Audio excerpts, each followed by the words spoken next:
Hello everyone, Radhe Radhe. आपका मेरे channel education कीड़ा 133 में स्वागत है। आज हम अपनी इस वीडियो में इको क्लब फॉर्मेशन लाइफ की मई माह की कार्य योजना के बारे में बताएंगे। तो चलिए वीडियो स्टार्ट करते हैं।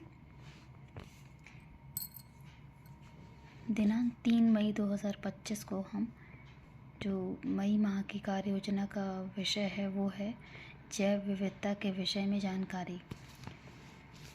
तो हम बच्चों को प्रार्थना सभा में जैव विविधता के बारे में बताएंगे कि जैव विविधता का मतलब है पृथ्वी पर मौजूद सभी तरह के जीवन की विविधता, जिसमें पौधे, जानवर, फंगस, बैक्टीरिया, अन्य सूक्ष्म जीव और अन्य जीव जंतु शामिल हैं।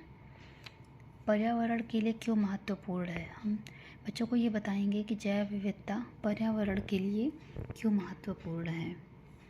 तो पारिस्थितिक तंत्र को स्थिर रखने के कारण यह पर्यावरण के लिए अत्यंत महत्वपूर्ण है। उपरोक्त जानकारी हम प्रार्थना सभा में सभी बच्चों को इको क्लब के अंतर्गत देंगे तथा बच्चों को पर्यावरण संरक्षण के अन्य तरीकों के बारे में बताया जाएगा।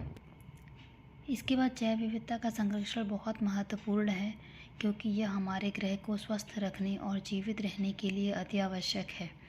हम बच्चों को ये चित्र जो है बायोडाइवर्सिटी कहते हैं इसको अंग्रेजी में, और ये चित्र हम बच्चों से बनवाएंगे और जैव विविधता के विषय में अन्य जानकारी बच्चों को दी जाएगी। इसके बाद हम बच्चों को अंतर्राष्ट्रीय जैव विविधता दिवस के विषय में बताएंगे कि अंतर्राष्ट्रीय जैव विविधता दिवस कब मनाया जाता है, क्यों मनाया जाता है।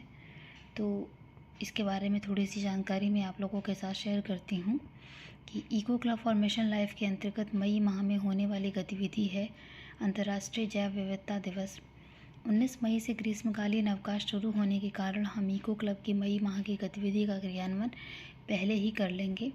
अंतर्राष्ट्रीय जैव विविधता दिवस हर वर्ष 22 मई को मनाया जाता है। ये चित्र हम चार्ट पर बच्चों से बनवाएंगे। अंतर्राष्ट्रीय जैव विविधता दिवस के विषय में है कि हम पृथ्वी पर जैव विविधता के संरक्षण के लिए क्या क्या कर सकते हैं। जैसे ज़्यादा से ज़्यादा हम प्लांट्स को लगा सकते हैं, वृक्षारोपण कर सकते हैं, और वृक्षों की कटाई नहीं करनी चाहिए, और कचरा को कभी भी यहाँ वहाँ नहीं फेंकना चाहिए। कचरा हमेशा डस्टबिन में फेंकना चाहिए। और सेव वाटर, हम पानी को हमें सेव करके रखना चाहिए। और फिर है स्टॉप पॉल्यूशन, हमें ये कोशिश करनी चाहिए कि पॉल्यूशन जितना कम हो उतना ही अच्छा है जैव विविधता के लिए। और अधिक से अधिक वृक्ष लगाना चाहिए हमें, क्योंकि जितना अधिक हम वृक्षारोपण करेंगे हमारा जैव विविधता उतनी ही संरक्षित रहेगी। इसके पश्चात है राइड साइकिल। ये इसलिए कहा गया है क्योंकि हम जब पेट्रोल डीजल से गाड़ियाँ चलती हैं तो उससे बहुत ही ज़्यादा वायु प्रदूषण होता है, और इसीलिए ज़्यादा से ज़्यादा लोगों को प्रमोट करना चाहिए साइकिलिंग करने के लिए।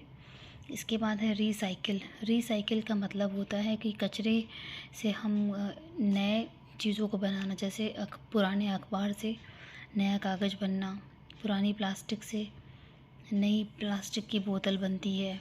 तो ये सारी चीज़ें रीसाइक्लिंग होती रहनी चाहिए। रीसाइक्लिंग से कचरे की मात्रा कम होती है और प्राकृतिक संसाधनों की बचत होती है। ये तो था जैव विविधता के संरक्षण के लिए कुछ उपाय जो हमने यहाँ पे चित्र के माध्यम से दिखाया है, और हम बच्चों को भी चित्र के माध्यम से समझाएंगे। इसके पश्चात अंतर्राष्ट्रीय जैव विविधता दिवस 2025 के विषय यानी थीम के विषय में हम बात करते हैं। तो अंतर्राष्ट्रीय जैव विविधता दिवस 2025 का विषय है प्रकृति के साथ सामंजस्य और सतत विकास।